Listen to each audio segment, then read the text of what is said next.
नमस्कार, आप देख रहे हैं आवाज न्यूज। मैं हूं वीना सिंह। अंबिकापुर में एक शर्मसार कर देने वाली घटना सामने आई है, जहां कुछ युवकों ने मिलकर पहले एक युवक की बेदम पिटाई की। इसके बाद आरोपी युवकों ने पीड़ित युवक को सैलून ले जाकर उसका सिर मुंडवा दिया है। इस मामले के सामने आने के बाद गांधीनगर पुलिस ने आरोपी युवकों के खिलाफ अपराध दर्ज कर लिया है। अंबिकापुर के गांधीनगर थाना क्षेत्र अंतर्गत एक ऐसा मामला सामने आया है, जहां कुछ युवकों ने समाज को शर्मसार कर दिया है। दरअसल एक युवक की पहले 6 से 7 युवकों ने मिलकर पिटाई की। इसके बाद पीड़ित युवक का सिर मुंडवाया और फिर वीडियो बनाकर सोशल मीडिया पर वायरल कर दिया। 31 जनवरी को सीतापुर निवासी एक 18 वर्षीय युवक अपने दोस्त से मिलने अंबिकापुर आया था। इस दौरान युवक गांधीनगर स्थित अपने दोस्त के घर पर बैठकर असाइनमेंट लिख रहा था। वहीं पीड़ित युवक अंबिकापुर आया है, इस बात की जानकारी लगते ही 6 से 7 युवक उसे खोजते हुए उसके दोस्त के घर पहुंच गए। इसके बाद आपसी रंजिश को लेकर आरोपियों ने युवक की बेदम पिटाई की। आरोपी युवकों का गुस्सा यहीं खत्म नहीं हुआ। पिटाई करने के बाद आरोपियों ने पीड़ित युवक को जान से मारने की धमकी देते हुए उसे स्कूटी में बैठाकर एक सैलून ले गए। सैलून में सरेआम आरोपी युवकों ने सबके सामने पीड़ित युवक से अभद्र व्यवहार करते हुए उसका सिर मुंडवा दिया। यही नहीं, बकायदा आरोपियों ने पीड़ित का वीडियो भी बनाया और सोशल मीडिया पर वायरल कर दिया। इसके बाद पीड़ित अपनी जान बचाकर आरोपियों के चंगुल से भाग निकला और सीधे थाने पहुंचा। वहीं पीड़ित युवक की शिकायत पर गांधीनगर पुलिस ने आरोपी युवकों के खिलाफ धारा 452, 442, 147, 148, 294 तहत अपराध दर्ज कर लिया है। हालांकि अब तक आरोपियों की गिरफ्तारी नहीं हो सकी है। पुलिस आरोपियों की तलाश कर रही है। सीतापुर के रहने वाले एक लड़के के द्वारा रिपोर्ट दर्ज कराई गई है कि थाना गांधीनगर में अपनी फ्रेंड के यहाँ आया था। थाना गांधीनगर के कुछ लड़कों के द्वारा उसके साथ मारपीट की गई और उसके सिर के बाल को नाई के यहाँ ले जाकर कटवा दिया गया था पूरा। उस आधार पे रिपोर्ट पर से 452, 442, 147, 148 और 294 आईपीसी की अपराध। सरगुजा जिले के हाथी प्रभावित क्षेत्र में रहने वाले ग्रामीण हाथियों के आतंक से आए दिन परेशान रहते हैं। वन अमले के सामने भी चुनौती रहती है कि हाथियों के आतंक को कैसे रोका जाए। वन अमला अपनी हर कोशिश में नाकाम साबित होता है, लेकिन अब हाथियों के लोकेशन को ट्रैक करने के लिए वन विभाग ड्रोन कैमरे की मदद लेने जा रहा है। हाथियों के लोकेशन का पता लगाने में असफल सरगुजा का वन विभाग अब हाथियों की निगरानी ड्रोन कैमरे की मदद से कर रहा है। इसके पीछे मंशा यह है कि हाथियों की निगरानी करने के साथ ही उनके मूवमेंट का पता लगाकर हाथियों को गांव में पहुंचने से रोका जा सके। दरअसल सरगुजा जिले के मैनपाट इलाके में 9 हाथियों का दल पिछले 3 महीने से डटा हुआ है। हाथियों का यह दल सुबह के समय जंगल में विचरण करते रहता है। वहीं शाम होते ही हाथियों का दल गांव पहुंचकर उत्पात मचाने लगता है। हाथियों ने 3 महीने में 2 दर्जन से ज्यादा घरों को नुकसान पहुंचाया है। साथ ही सैकड़ों एकड़ में लगी फसल को हाथियों ने बर्बाद कर दिया है। वहीं कई ग्रामीणों की जान भी जा चुकी है। हाथियों के उत्पात को रोकने के लिए वन विभाग के द्वारा काफी प्रयास किया जाता है, लेकिन अपने प्रयासों में हर बार वन विभाग नाकाम साबित होता है। वन अमले को हाथियों के मूवमेंट की जानकारी नहीं होने की वजह से वन विभाग की मुश्किलें और भी बढ़ जाती हैं। वन विभाग के अधिकारियों का कहना है कि मैनपाट क्षेत्र में घने जंगल और पहाड़ की वजह से हाथियों का लोकेशन ट्रैक करना काफी मुश्किल होता है। ऐसे में अब हाथियों के दल को ट्रैक करने के लिए वन अमला नया हथकंडा अपनाने जा रहा है।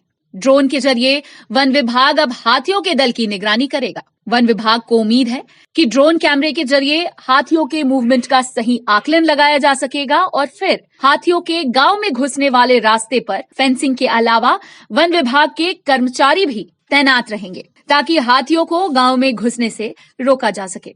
अब देखने वाली बात होगी कि वन विभाग का ड्रोन पैंतरा हाथी प्रभावित क्षेत्र में रहने वाले ग्रामीणों के लिए कारगर साबित होता है या नहीं। देखिए, इसका उद्देश्य यही है कि हाथियों के मूवमेंट को हम लोग ट्रैक करें, क्योंकि वो अभी दिन के समय में वैली एरिया में रहता है और मोस्टली अभी जो उसका नेचर देखा गया है कि रात के समय वो ऊपर चढ़ता है बस्ती की तरफ। तो हम लोग कोशिश कर रहे हैं कि दिन में उसका मूवमेंट ड्रोन के माध्यम से ट्रैक कर लें, ताकि हमको पता लग जाए कि कहाँ पर उसकी संभावना रहेगी चढ़ने की। तो उस एरिया में हम लोग जो बैरिकेडिंग करना है, गांव वालों को खाली कराना है, वो सारी कार्रवाई कर सकें। अभी एक ड्रोन से हम लोग मॉनिटरिंग कर रहे हैं, क्योंकि बहुत बड़ा एरिया नहीं है, तो एक ड्रोन से उसको हम लोग कवर कर ले रहे हैं। हर साल की तरह इस बार भी सरगुजा जिले के मैनपाट में पर्यटन को बढ़ावा देने 12 से 24 फरवरी तक 3 दिवसीय मैनपाट कार्निवल का आयोजन किया जा रहा है। इस दौरान मैनपाट कार्निवल में पहुंचने वाले दर्शकों के लिए कई तरह के एडवेंचर गेम्स और प्रदर्शनी लगाए जा रहे हैं। हर वर्ष कार्निवल के दौरान अलग अलग मैदानी खेल प्रतियोगिताओं का आयोजन किया जाता है। प्रतियोगिता के दौरान संभाग भर के प्रतिभावान खिलाड़ी अपना जौहर दिखाते हैं, लेकिन इस बार साइकिल प्रतियोगिता का आयोजन नहीं होने से खिलाड़ी नाखुश हैं। इसी कड़ी में साइकिल प्रतियोगिता में भाग लेने के इच्छुक खिलाड़ियों ने सरगुजा कलेक्टर और सीईओ से मुलाकात कर साइकिल प्रतियोगिता कराने की मांग की है।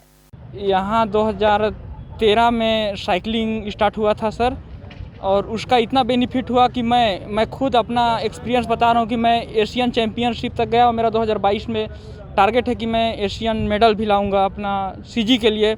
और यहाँ का जो रेस हुआ सर अपना सीजी के लिए इतना वरदान साबित हुआ कि यहाँ से बहुत अच्छे अच्छे बच्चे पैदा हुए इस मैनपाट रेस के बदौलत। मैं रितु सेन कलेक्टर मैडम को तहे दिल से धन्यवाद देता हूँ कि वो अपने ज़माने में इस रेस को स्टार्ट करवाए थे, जिस ज़माने में कि हम लोग साइकिल रेस के बारे में सुने तक नहीं थे। उस रेस का इतना अच्छा रिजल्ट आया सर कि मैं जीता जागता सबूत हूँ कि मैं एशियन गेम के लिए ट्रायल हैदराबाद दिया। यहाँ मैनपाट में साइकिल हर साल होती है और मैं इधर हर साल विनर रहती हूँ। तो इस बार साइकिल रेस नहीं होगा ये सुनाई में आया है, और यहाँ साइकिल रेस होती है हर साल।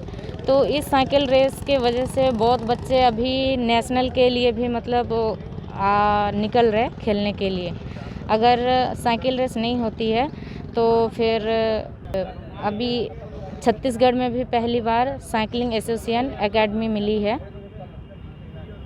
अगर साइकिल रेस इधर भी होती है तो एकेडमी में और भी बच्चे आ सकते हैं। फिर धीरे धीरे छत्तीसगढ़ में भी साइकिलिंग का स्कोप बढ़ेगी। हर साल के भांति इस साल भी मैनपाट महोत्सव का आयोजन किया जा रहा है, और जिस प्रकार हर साल मैनपाट महोत्सव का आयोजन किया जाता है उसमें हर साल बच्चों को साइकिल प्रतियोगिता का एक किया जाता है, जिसपे इस साल सरगुजा कलेक्टर का ये कहना है कि इस साल साइकिल प्रतियोगिता नहीं की जाएगी। और जो भी प्रतिभाशाली और जो भी बच्चे हैं, जो बड़े हैं, जो साइकिल प्रतियोगिता में भाग लेते हैं, उनका यह कहना है कि हर साल ये लोग कहीं ना कहीं इस मैनपाट महोत्सव का इंतज़ार करते रहते हैं और इस दिन का इंतज़ार करते हैं कि हम साइकिल प्रतियोगिता में भाग लेंगे, अपनी प्रतिभाएं दिखाएंगे। और दूसरी बात यह है कि जो हर साल साइकिल प्रतियोगिता का जो प्राइज़ मनी है, वो प्राइज़ मनी हर साल सरगुजा कलेक्टर और कहीं ना कहीं मैनपाट महोत्सव का जो आयोजन कराते हैं उनके द्वारा हर साल कहीं ना कहीं उसमें गिरावट लाई जा रही है, जिससे हमारी यह मांग है कि साइकिल प्रतियोगिता इस साल फिर से की जाए, जिससे प्रतिभावान बच्चे अपनी प्रतिभा दिखा पाएँ। खबरों का सिलसिला जारी रहेगा, लौटते एक छोटे से ब्रेक के बाद।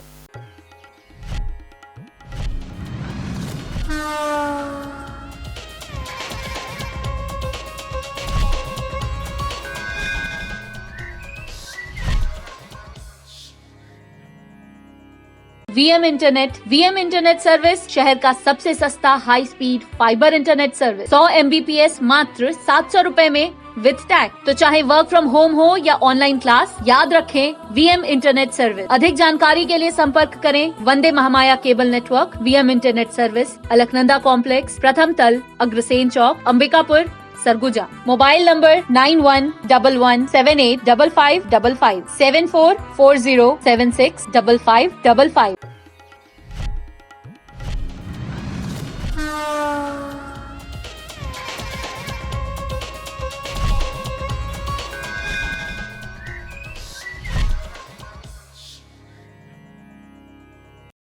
ब्रेक के बाद आपका स्वागत है।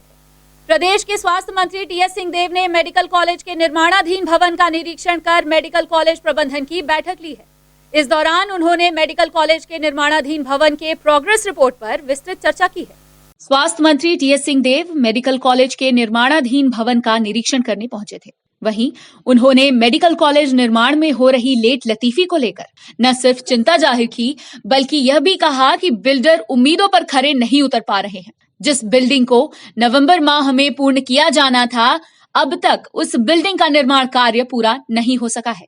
बिल्डिंग में न तो पानी और बिजली की व्यवस्था है और न ही यहां तक पहुंचने के लिए सड़क का निर्माण करवाया गया है। मेडिकल कॉलेज के हॉस्टल बिल्डिंग को 10 दिनों के भीतर तैयार करने का निर्देश देते हुए मंत्री सिंहदेव ने कहा कि बिल्डिंग तात्कालिक तौर पर उपयोग में आ सके, इसके लिए बिल्डर और मेडिकल कॉलेज प्रबंधन को निर्देशित किया गया है।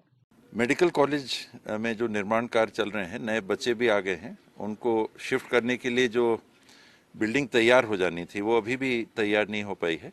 वहाँ के रोडों पे भी काम चल रहा है और जो हम लोग को नवंबर के आखिरी तक बताया गया था कि पूरा हो जाएगा, वो आज जनवरी बीतने पर भी नहीं हुआ है, तो वो चिंता की बात है। और 8 दिन 10 दिन में कहा गया है कि पानी, बिजली और ये सब व्यवस्थाओं के साथ जो पेवर ब्लॉक वगैरह लगने हैं बिल्डिंग के बीच में, वो लग के 10 दिन के अंदर मिल जाना चाहिए। तो उसको अब देखना है कि अभी तक जो टारगेट दिए गए थे उसमें जो कॉन्ट्रैक्टर हैं वो खरे नहीं उतरे हैं। हम लोग उम्मीद करेंगे, विभाग भी देख रेख करेगा, पीडब्ल्यूडी विभाग देख रहा है कि इस टाइम लिमिट के अंदर हो जाए। और भी जो हॉस्टल्स चाहिए ये हो जाना चाहिए, वरना तो अभी मुझे लगता है कि पूरा काम होने में कम से कम 1 साल लगेगा, कम से कम 1 साल। जो मेडिकल कॉलेज तरफ का, हॉस्पिटल तो वो हाई कोर्ट में स्टे है, तो मेडिकल कॉलेज संपूर्ण कार्य पूरे होने में करीब शहर के कोतवाली थाना क्षेत्र अंतर्गत नाली में एक युवक का शव मिलने से सनसनी फैल गई है। सूचना मिलने पर कोतवाली पुलिस की टीम घटनास्थल पर पहुंचकर शव को बरामद कर जांच में जुट गई है। इसके अलावा फॉरेंसिक टीम भी मामले की जांच कर रही है। शहर के सदर रोड स्थित स्टेट बैंक ऑफ इंडिया के पास सोमवार को कोतवाली पुलिस की टीम ने नाली से एक युवक के शव को बरामद किया है। मृतक की शिनाख्त रुपेंद्र सोनी के रूप में हुई है। पुलिस के अनुसार मृतक का घर घटनास्थल से महज 75 मीटर की दूरी पर है। कोतवाली थाना प्रभारी भारद्वाज सिंह ने बताया कि मृतक के शरीर पर चोट के निशान नहीं हैं। प्राथमिक जांच में सामने आया है कि युवक की मौत नाली के पानी में डूबने से हुई है। वहीं पुलिस का कहना है कि मोहल्ले वासियों से जानकारी मिली है कि युवक नशे का सेवन करता था। इससे पुलिस ने अंदाजा लगाया है कि नशे में युवक नाली में गिर गया और उसकी मौत हो गई। फिलहाल पुलिस ने शव को बरामद कर पंचनामा पश्चात पीएम के लिए भेज दिया है। जी, एक नाली में बॉडी मिली हुई है जिसका नाम है रुपेंद्र सोनी। यहाँ से उसका लगभग 50-75 मीटर की दूरी में घर है। ये नाली में मृत पाए गए हैं। फॉरेंसिक साइंस टीम बुलाकर इनकी विवेचना की जा रही है। अभी तक उसमें कोई जाहिरा चोट का निशान नहीं दिखा है। पानी में गिरने से मौत होना प्रतीत हो रहा है। फिर भी इसकी मौत के सही कारण जानने के लिए इसका पोस्टमार्टम कराने की आवश्यकता है। विवेचना पश्चात इसको पोस्टमार्टम के लिए जिला अस्पताल अभी भेजी जाएगी। सरगुजा जिले के उदयपुर थाना क्षेत्र अंतर्गत ग्राम निम्हा महादेव पारा में बीते वर्ष 3 मई को विद्युत तार की चपेट में आने से बालिका की मौत हो गई थी। इस मामले में पुलिस ने 10 आरोपियों को गिरफ्तार किया है। दरअसल बालिका के पिता की शिकायत पर पुलिस मर्ग कायम कर मामले की जांच कर रही थी। इस दौरान पुलिस को पता चला कि महादेव पारा निवासी 10 लोगों के घरों में अवैध विद्युत कनेक्शन लगा हुआ है। वहीं आरोपी विद्युत का खुला तार अपने घर तक लेकर गए हैं। किसी तार की चपेट में आने की वजह से बालिका की मौत हुई थी। इस मामले का खुलासा होने के बाद पुलिस ने 10 आरोपियों को गिरफ्तार कर उन्हें न्यायिक रिमांड पर भेज दिया है। थाना उदयपुर क्षेत्र अंतर्गत ग्राम निम्हा में वर्ष 2020 में ग्राम निम्हा महादेव पारा वासियों द्वारा बिजली खंभे से अवैध हुकिंग कर अपने अपने घर में अवैध कनेक्शन से बिजली का उपयोग कर रहे थे। घटना दिनांक को उक्त बिजली तार टूटकर गिर गया था, जिसमें फंसकर कुमारी जिनीमा करियाम की मौत हो गई थी। मृतका के पिता के लिखित आवेदन पर थाना उदयपुर में अपराध क्रमांक 15/21 धारा 304-34 IPC एवं विद्युत अधिनियम की धारा 135 दर्ज कर घटना में सम्मिलित 10 आरोपियों को न्यायिक रिमांड पर माननीय न्यायालय भेजा गया है। बुलेटिन में फिलहाल सिर्फ इतना ही। शहर से जुड़ी खबरों के लिए देखते रहिए आवाज न्यूज।